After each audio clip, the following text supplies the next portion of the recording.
Hello guys, and welcome to my Brewmaster Monk Guide. My name is Squiggle, and I'm here today to tell you guys why I'm going to be playing Brewmaster for at least the next couple of months in Antorus the Burning Throne. My raid leader asked me, do you want to be our main tank, at least for the foreseeable future? And obviously, wanting to play a new thing every now and again, I was up for the task. Now, the reason that I'm playing the Brewmaster Monk is simply because this spec is insanely hard to kill in the current tier. I was doing my first couple of mythic fights when I was 941 equipped, and I didn't really die much. And this is simply due to the fact that the stagger mechanic really stops you from dying in most other scenarios where other tanks would die. For example, if they mess up their cooldowns, or they miss their active mitigation windows from time to time, they can just fall in a heartbeat. Whereas the monk will steadily go over time and not get punished so much unless you let your iron skin drop. Now, a lot of people really want to do damage on their tanks, and I'm going to be going over mostly how you should be playing in progression, especially if your guild is a little bit behind on healing. Maybe if you play this way, you can squeeze another DPS into your roster just because you're playing more survivability. So to start with for talents, we're going to go with Eye of the Tiger for pretty much everything in Antorus. Now, Chi Burst is probably the best for Mythic Plus, and if you're going to do Fortified Weeks or you want to be picking up adds from a range, this is definitely your go-to. I recommend going Cheap Torpedo after this. Tiger's Lust is good on Iminar if you have someone doing the hooning job across the bridge. After this, you're going to want to go Black Ox Brew, since it gives you the maximum amount of brews per minute. You're going to want Ring of Peace for a lot of the fights. On ENR and Coven, this is game changing. This is fantastic. After this, I recommend Mystic Vitality for pretty much every fight, since they do have a lot of magic damage throughout them. Even if it's AoE magic damage, I still recommend this talent. And if you do need the dampen harm, just to run the legendary ring if you have it. After this, we're going to go with Rushing Jade Wind, Invoke Nizhao, or Special Delivery. Now, these are all personal preference. I like to always have filler spells to press, so I'm just going Rushing Jade Wind, and it does pretty good at picking up adds from time to time. Now, for the last tier, the level 100 tier, we're going to go with Blackout Combo for most of our bosses, and then High Tolerance for bosses like your Iminar, your Agrimar, and your Argus. Especially on Mythic, High Tolerance is just going to give you so much value. For our stat priority, we're going to run with Crit over Versatility, over Mastery, over Agility, over Haste. Now, the reason for this is in raid scenarios, and even if you're doing dungeons, you're going to want the crit so that you're getting extra healing from external and internal sources. Now, the other monk that plays with me has another 4k crit on his gear. I have really bad mastery heavy gear, and every fight, no matter what we do, no matter what we press, he probably has another 50 to 100k HPS. So it's something that really adds up. After this, obviously, we're going to go with the versatility to give us the extra healing and damage mitigation with a little bit of damage on the side. After this, we have Mastery, which is actually our main DPS stat, and this is very good if you're just getting auto attacked by bosses. However, if you aren't, then this isn't going to be really good. After this, we're going to go for Agility, which is attack power and dodge chance, so it gives us a little bit of extra healing on top of that. Lastly, we're going to go with Haste, which is our last stat ever since Blackout Strike has been nerfed to a standard 3 seconds.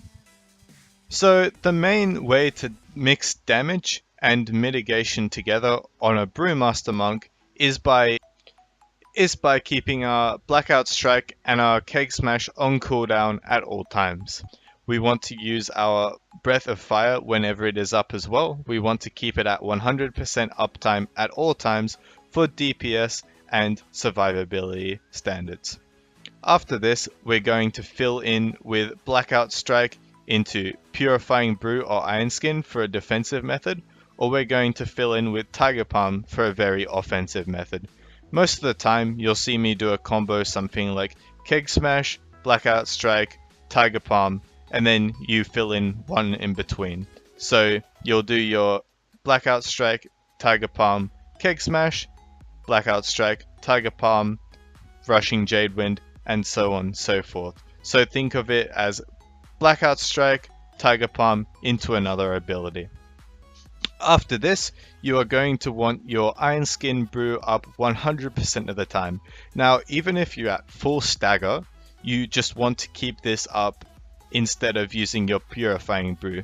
The reason for this is because if you are already staggering that amount of damage, and then you don't have the next stagger for the next ability, it's just going to one-shot you and you're going to tick down extremely fast. So make sure that you have that at 100% uptime, and if you're dying after that, you're either not using your brews properly or you're just not using your healing enough. For tier setup, most people are going to be using the new tier 21. However, I do recommend for most progression fights, you should be using the old tier 20 set if you have it on Mythic. Now, the reason for this is because it allows you to generate a healing sphere for every time you use a brew. And if you're using on average a brew every 8-10 seconds, this is just going to allow you to keep yourself up most of the time and really eliminates the external healing requirements that a monk may have. So fights where you can probably get away with this might be Gorothi Worldbreaker, the Antoran High Command, but for other fights I recommend that you go the more survivable option, which is the tier 20 set bonus. However, I do recommend that you use the tier 20 set bonus in tandem with the new tier 21 two-piece, as this gives us the best survivability setup if you use it in tandem with the legendary waist and the legendary class ring. And of course, if you don't care about survivability too much, you can just go the new tier 21 set and really pump out some good damage with the extra item level and the extra Breath of Fires. For tanking in progression, I recommend running the Pantheon Trinket as well as the Dark Moon deck for all very heavy, intense physical damage fights. Now, if the fight doesn't have too much physical damage, you can probably go for a stat stick or maybe the Astral Alchemist Zone. But you can see that if you have an ult and you don't have a tank with very many trinkets, you can always buy these for probably 120k or a little bit less or more depending on your server. Now, the reason that you run this Dark Moon deck, people are thinking, this trinket is 900 eye level, this really sucks. Now, it doesn't do that much damage for you, but it does have a decent amount of agility, and it has a flat amount of armor that is going to be fantastic for the Brewmaster Monk.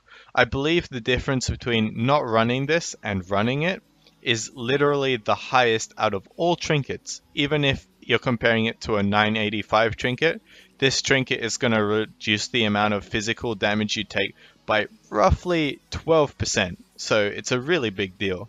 Now, if you want to mix in a little bit of damage in your build, you can probably go for a stat stick on top of maybe the Pantheon Trinket. However, if you want to just go full damage, I recommend getting yourself something like an Eye of Command and a Spectre of Betrayal at a higher eye level. And you can probably play around with these a little bit, but keep in mind that a lot of trinkets have half RPPM for tanks and have half the damage done on stuff like Umbral Moonglaves.